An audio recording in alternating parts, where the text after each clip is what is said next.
이 어제 윤석열 대통령 최후 진술에서요. 어떤 단어들이 가장 많이 나왔을까요? 그 부분도 키워드로 정리를 좀 해봤는데요. 보시는 것처럼 직접 쓴 67분가량의 최후 진술 가운데 계엄이 67차례로 가장 많았습니다. 그다음 국민 63회가 됐고요. 탄핵이 51회, 그리고 거대 야당이 44번 언급이 됐습니다. 이어서 보여드리면 안보와 관련된 단어들도 여러 차례 등장을 했습니다.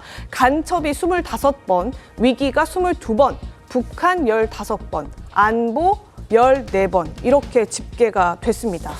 자, 25번이나 언급된 간첩에 대해서 저희가 잠깐 짚어드리도록 하겠습니다. 먼저 윤 대통령 측의 목소리 한번 들어보겠습니다. 저는 14개월 딸아이를 둔 아기 엄마입니다. 계엄 당일 6태 후에 소파에 누워있다가 계엄 선포를 보고 바로 법조문을 확인하였습니다. 민주당이 저지른 폐악을 일당 독재 파쇼 행위를 확인하고 아이와 함께 하려고 비워둔 시간을 나누어 이 사건에 뛰어들게 되었습니다. 저는 계몽되었습니다. 체제 전복을 노리는 반국가 세력이 준동하고 있습니다. 자, 윤 대통령은 더 구체적으로 사례를 들기도 했습니다. 실제 간첩단 검거 사건들이 굉장히 많다면서 체제 전복 움직임에 국가가 총체적 위기, 시스템 위기다라고 강조를 했습니다. 보시죠 한번. 자, 재판 진행 중인 간첩 사건들입니다. 민노총 간첩 사건, 창원 간첩단 사건, 청주 간첩단 사건, 제주 간첩단 사건.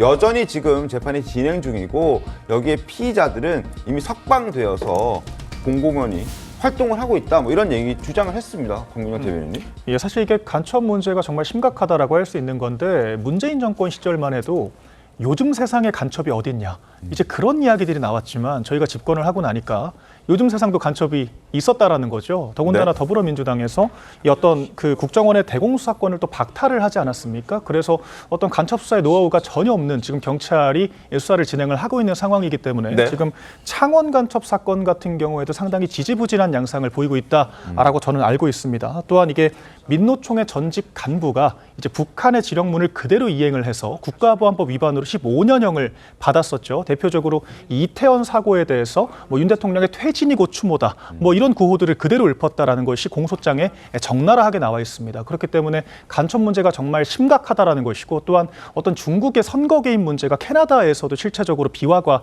되지 않았습니까? 그렇기 때문에 저희가 정말 실존의 위협을 느끼고 있다라고 저는 생각을 하는데, 이런 부분들을 민주당이 총체적으로 가로막고 있었기 때문에 그런 애로사항들을 계속해서 역설을 하시는 것으로 보이고요. 그래서 홍장원 차장에게도 대공수사권을 돌려줄 테니 뭐 잡아들여라, 이런 얘기를 또 했다라고 하지 않습니까? 대공수사권은 국회의원이 아니라 간첩과 관련된 것이기 때문에 그만큼 간첩 문제에 대해서 심각성을 느끼고 있었다라는 것이고요. 그런 것들이 현대 사회에선 하이브리드전으로 발전하는 양상이기 때문에 이것을 어떻게 광의의 국가적인 위기 상황이 아니라고 할 수 있겠느냐, 이제 그런 얘기를 강조를 한 것 같습니다.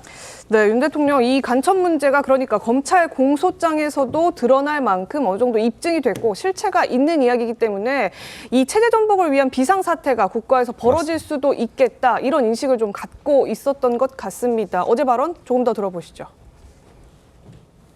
미국 트럼프 대통령은 취임 첫날 국가 비상사태를 선포하고 군을 투입했습니다. 그럼 우리나라의 현실은 어떻습니까?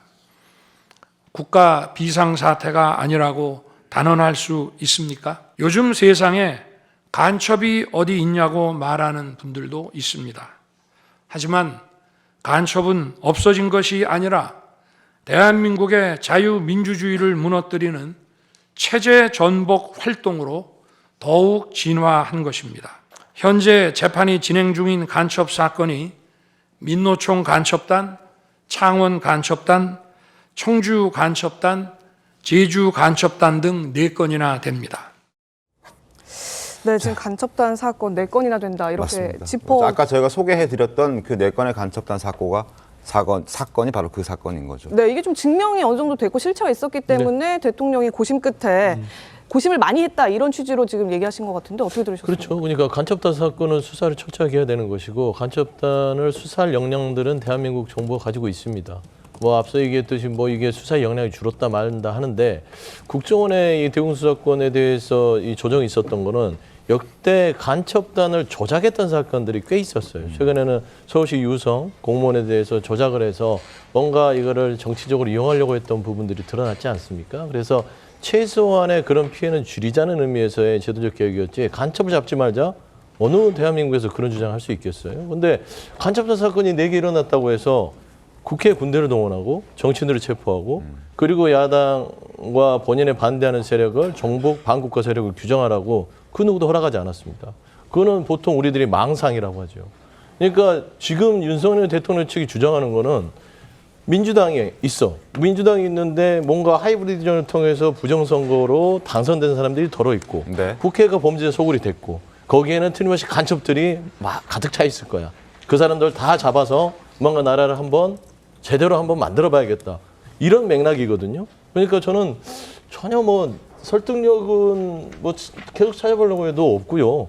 간첩단은 국가 시스템으로 하는 것이지 계엄으로 하는 건 아니다. 알겠습니다. 라는 말씀으로 마무리 짓겠습니다. 어제 제가 대통령 좀 최후 변론을 보면 그런 내용들이 있죠. 이제 대통령이기 때문에 국민 여러분들께 말씀을 다 드리지 못하는 더 디테일하고 세부적인 정보가 굉장히 많다라는 얘기를 했습니다. 했지만 그것과 별개로 간첩과 관련 얘기를 하는 과정에서는 검찰에서 수사가 진행되고 지금 재판 중인 이제 공소장에 나와 있고 어쨌든 그 결과들이 나와 있는 부분들에 한정해서 이야기를 했다는 부분, 그 부분을 한 번 더 강조해 드리고 싶습니다. 뭐 없는 얘기를 끄집어 와서 상상력으로 얘기한다는 것이 아니라 적어도 법원에서 논의가 되고 있는 부분과 관련해서 언급했다는 부분은 정확히 아셔야 될 것 같아서 다시 한번 말씀을 드리겠습니다.